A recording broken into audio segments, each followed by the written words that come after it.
Graça, paz e alegria em Cristo Jesus.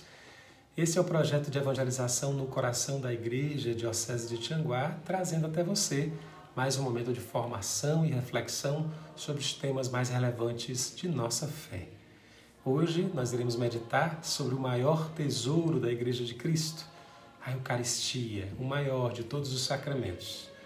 Mas antes de continuar, peço que você se inscreva em nosso canal no YouTube, no Coração da Igreja Diocese de Tianguá, ative o sininho para receber as nossas notificações e compartilhe os nossos vídeos, para que juntos possamos evangelizar. Veja bem, nos primeiros séculos do cristianismo, os cristãos convertidos do paganismo, após longo catecumenato catequético, recebiam de uma vez só, no mesmo dia, os 3 sacramentos da iniciação cristã. O sacramento do batismo, que os fazia membros da igreja como filhos de Deus, o sacramento da crisma, que os confirmava no batismo, dando-lhes em plenitude o Espírito Santo para viverem adultamente a fé, e recebiam também a Eucaristia, pela primeira vez, o alimento da vida divina da graça e da fé. Era a primeira comunhão, expressão que nós usamos até hoje. A Eucaristia, portanto, fazia parte da iniciação cristã. Daí por diante, o cristão participava do pão e do vinho, do corpo e do sangue de Cristo em todas as assembleias dominicais. Não se concebia um cristão que não vivesse da Eucaristia, da comunhão sacramental. Tanto que a Eucaristia era levada aos que não podiam comparecer à assembleia dominical, onde quer que estivessem.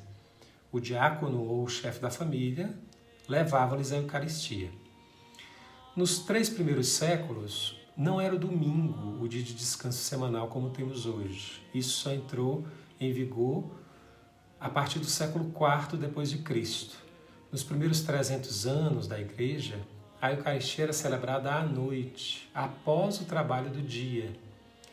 E no tempo das perseguições, as assembleias eucarísticas cristãs eram celebradas às escondidas, nas catacumbas, nos cemitérios subterrâneos. Naqueles tempos, como os nossos irmãos deveriam sentir a necessidade da força e presença do Espírito Santo e a necessidade da comunhão, da Eucaristia, para alimentar a fé. Pois a cada momento, o cristão poderia ser preso pelos imperadores pagãos e obrigado a renunciar à fé, ou mesmo a dar a vida pela fé cristã.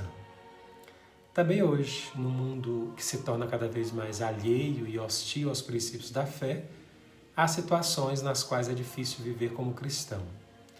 Não deveríamos então também nós sentir a necessidade da comunhão semanal, da presença da Eucaristia em nossa vida? O Cristo que quer ser nossa força hoje é o mesmo Cristo dos mártires dos primeiros séculos do cristianismo. A palavra Eucaristia é uma palavra grega. Eu significa bem, bom, boa, caris, graça, boa graça, boa notícia, dar graças.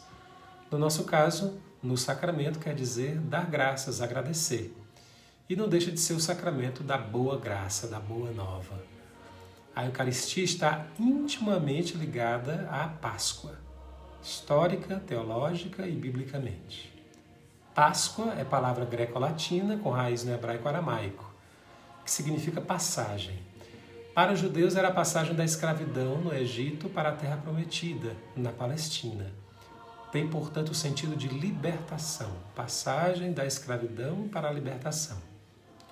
Já conhecemos o fato que foi todo revestido de uma liturgia especial. Os hebreus, na véspera da saída do Egito, de pé, cingidos para a viagem, bordão à mão, comeram um cordeiro novo, de 1 ano, assado com ervas amargas, pão ázimo, sem ter fermentado, com vinho e água. O sangue desse cordeiro assinalava a casa onde havia hebreus, preparando-se para a passagem, Páscoa, sinal de sangue esse que impedia a ação exterminadora do anjo de Deus. Após a refeição, saíram do Egito e caminharam até chegar à Palestina.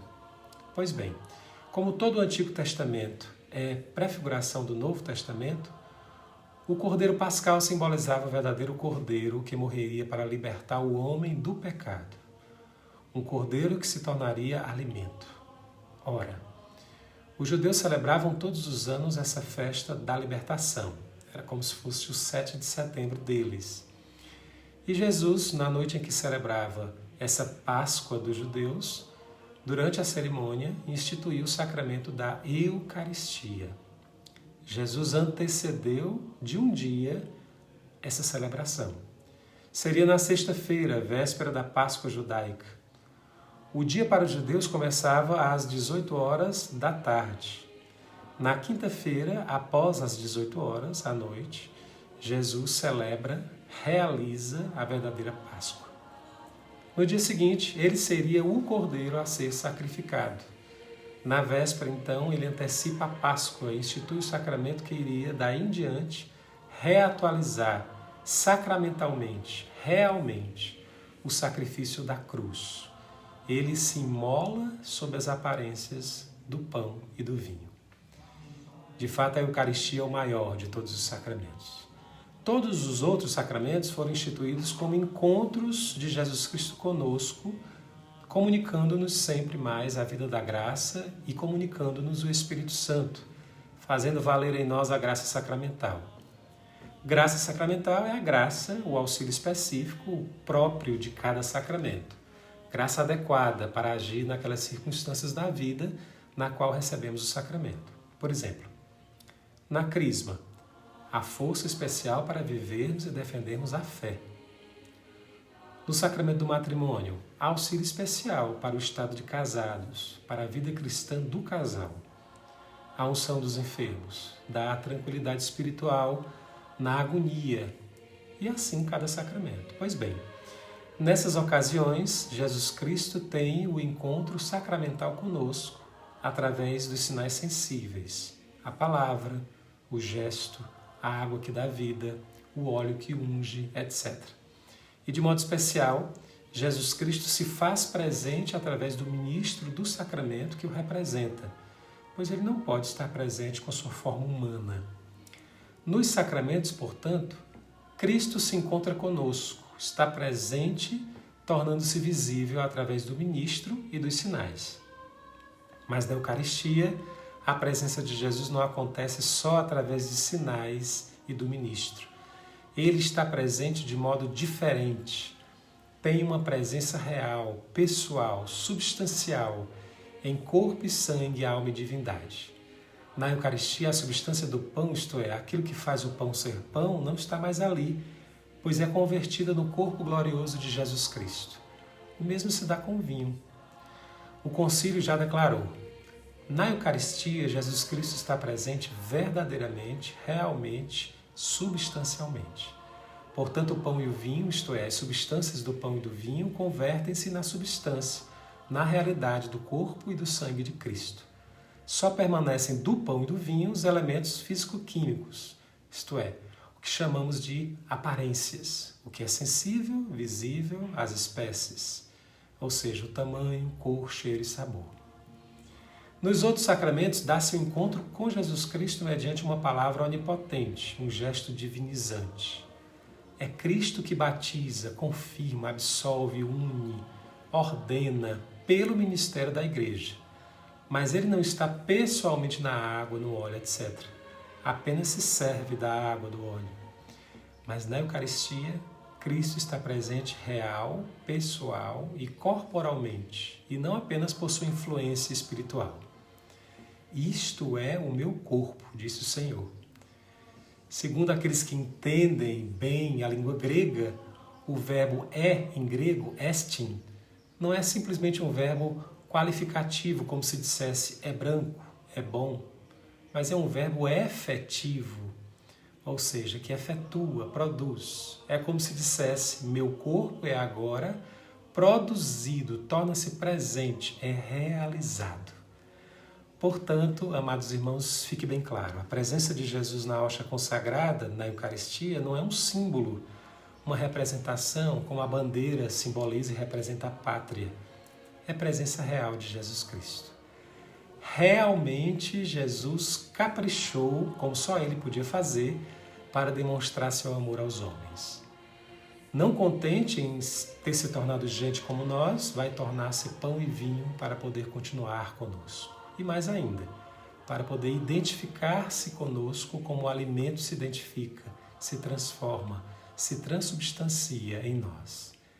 Quem poderia jamais pensar no gesto desses ou fazer tal pedido? Jesus Cristo, prevendo a dificuldade de os homens entenderem e aceitarem isso, já foi preparando o ambiente e os discípulos 1 ano antes da instituição da Eucaristia. E na noite da Quinta-feira Santa, ao instituir a Eucaristia, celebrando a Páscoa judaica, exclama, como um prefácio da realização da Eucaristia: desejei ardentemente comer esta Páscoa com vocês. É como se ele dissesse: eu não vi a hora de chegar este momento para realizar a verdadeira Páscoa com vocês, instituindo a Eucaristia. Amados irmãos e irmãs, participemos dignamente da Eucaristia, com o coração preparado para receber a presença sacramental de Jesus. Fiquemos atentos à advertência de São Paulo em sua primeira carta aos Coríntios, capítulo 11, versículos 27 a 28.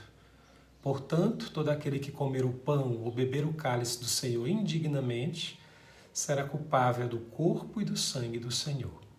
Que cada um se examine a si mesmo e assim coma desse pão e beba desse cálice.